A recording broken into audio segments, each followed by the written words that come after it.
Well, we didn't, we just walked through yesterday, so I would be able to tell you after practice today, but I think it'll be terrific from an energy standpoint. And as you've had more time to look at UConn, just what stands out to you about them? Well, they've got all the pieces. They've got perimeter shooting, even though they haven't shot it great yet from the arc, but they got shooters and they got size and they got length and they got experience and toughness. I mean, they're a complete team. They could win it again this year. I mean, Danny's got a good enough bunch that they could do that. And of course, they're run great stuff and well drilled and everything else. So I don't see a lot of glaring type deficiencies. I see a team that'll continue to get better and better, and they're playing without one of their very best players that, he may be ready for us, but he's been out here the last couple of weeks. Coach, this is probably an obvious question, but when you prepare for a game like UConn in particular, are there one or two things that you say to you or your staff, or I don't know if this happens, that you have to do well to be successful? I mean, not just the obvious things, but maybe any little things that you have to do really well. Well, I would say obvious things, Shay, would be defensive rebounding. They get 42% of their misses back, and we haven't been a great defensive rebounding team thus far. So that's something that we have to do a better job of.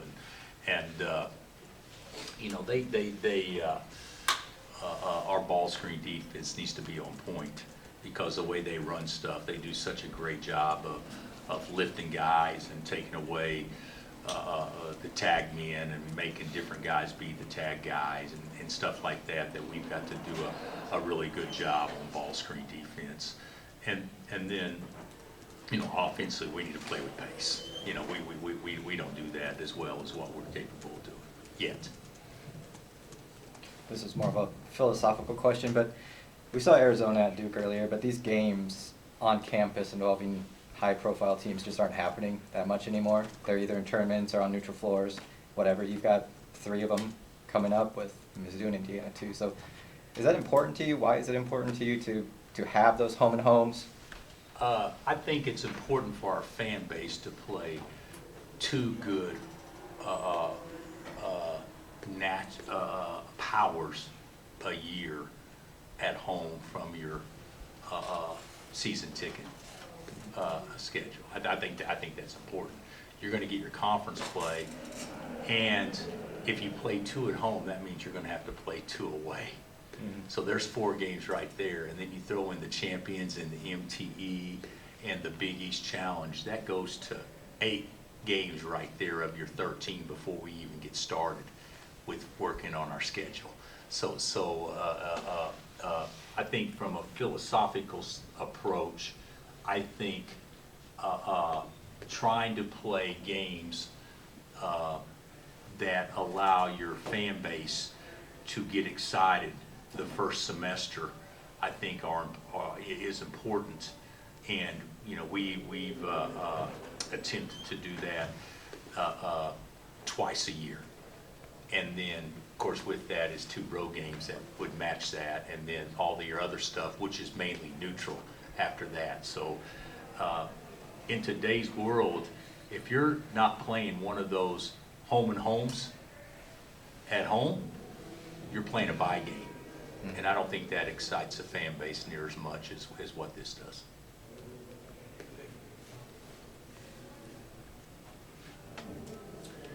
Bill, over the summer, there's a lot of rumor that UConn might fit in the Big 12, might join the Big 12. Was that something that you supported at the time or would support in the future? Do you think they fit in well in this league at some point? I think UConn could fit in well anywhere. I mean, from a basketball standpoint, without question. I wasn't involved in those discussions. So, I heard rumblings, but I wasn't involved in any way, shape, or form. So I was never in a position to support or not support. But I do believe that from a basketball standpoint, they would fit anywhere and do great. And certainly would be an addition to a basketball league regardless. I'm not sure that the entire decision is being made based on strictly basketball. I don't know. I mean, you're talking about a lot of different things, but that would be something from a basketball standpoint that would certainly make our league better. And if I could just ask too, how impressed were you last year watching UConn's run through the tournament, winning? You know, I was a little out of it last year during the run. I actually watched like the last 10 days of the tournament from Florida, and I thought there was UConn and everybody else last year, to be honest with you. And when we got our seed, we were a 1 seed. The first thing I looked at was, you know, where they were. And the fact of the matter, they were a 4, if I'm not mistaken, and we would be playing them in the Sweet 16 if we had won a game, which we didn't. So it never came to that. But that, to me, would have put us in the hardest draw of the bracket, being a 1 seed, having to go against them, because I thought they were red hot, and they were. Bill, just looking at the tape of Tristan Newton, what have you kind of seen from him? From who?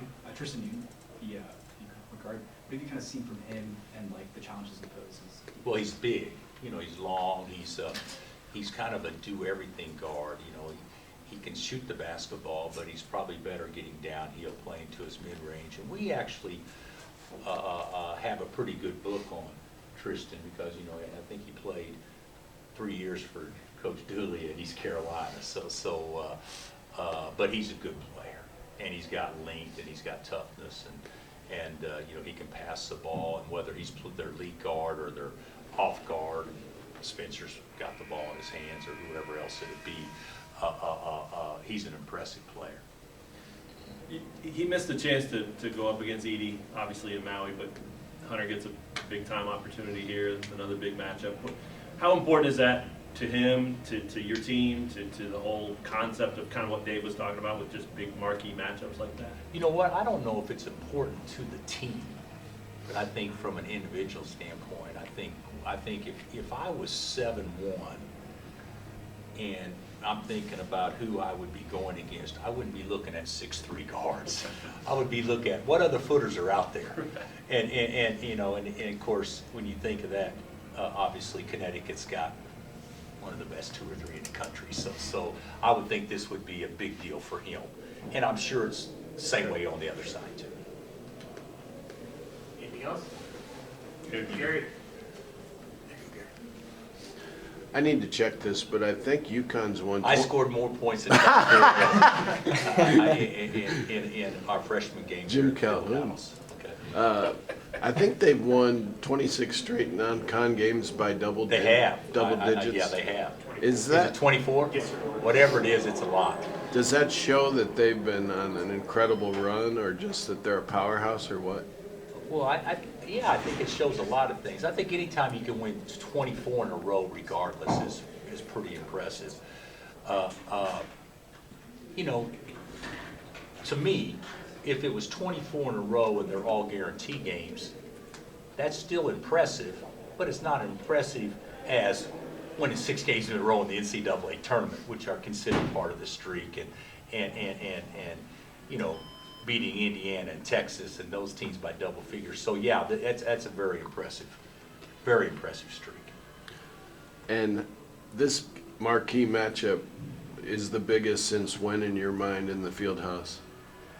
How big a game is this? You know, it's a big game. Okay, am I going to tell you it's bigger than playing a winner-take-all game for a Big 12 championship? I'm not going to tell you that. And Danny wouldn't tell you that either. Is it bigger than playing Kentucky at home when they could win a national championship? I'm not going to tell you that. I'm telling you from this standpoint right now, at this moment, playing the defending national champions that is on a roll right now in early December is as big a game as I can ever remember in early December. But I'm not going to go on and say this is the biggest game that we've ever played. I mean, I don't think that's fair to anybody, and I don't think they would say the same thing either, because there's been a lot of big games. I'm sure when UConn was playing Nova or whatever the case, where those were some big games too, and gambled. But but this is, I think both teams would probably agree, it's about as big as it can be on December 1. Finally, on your show, you were talking about Juan, and it was pretty interesting how he's got to score more. Well, I just think he's got to look to score. You know, he scored 1 point against Eastern Illinois. And it wasn't that he turned down a lot of shots. He just we didn't do a good job putting him in position to take shots or to be more aggressive. So, yeah, he's got to be more of a threat. That's not a secret. He definitely needs to do that. You've mentioned it already, everything's a small sample size right now. But when you look at the start of Hunter's season, how does that compare to some of the other big men you've had during your tenure? Well, nobody's put up numbers like that. You know, if you want to look at sample sizes for a really good player that's vying to be an All-American type player, look against Kentucky, look against Tennessee, look against Marquette, look against Connecticut, look against Missouri, look against that Indiana. You know, look into your league play and stuff like that, because it can get skewed if you don't. You know, there's some guys that average, you know, 15 a game that could get 2 in the hardest games of the year and turn around and get 28 in a game in which they win by 40. They averaged, still averaged 15 a game. That's not real. So far, what I've been impressed with Hunter so far, even though he's put up numbers against everybody, he's done it also against the best competition. And I don't know if we had anybody get off to a better start in that way. You know, he's got 20-plus rebounds in 2 different games, Kentucky and Tennessee. And Tennessee was coming off of 13 hours before our last game. I think that's been pretty impressive so far. All right, thanks, Coach. All right, guys.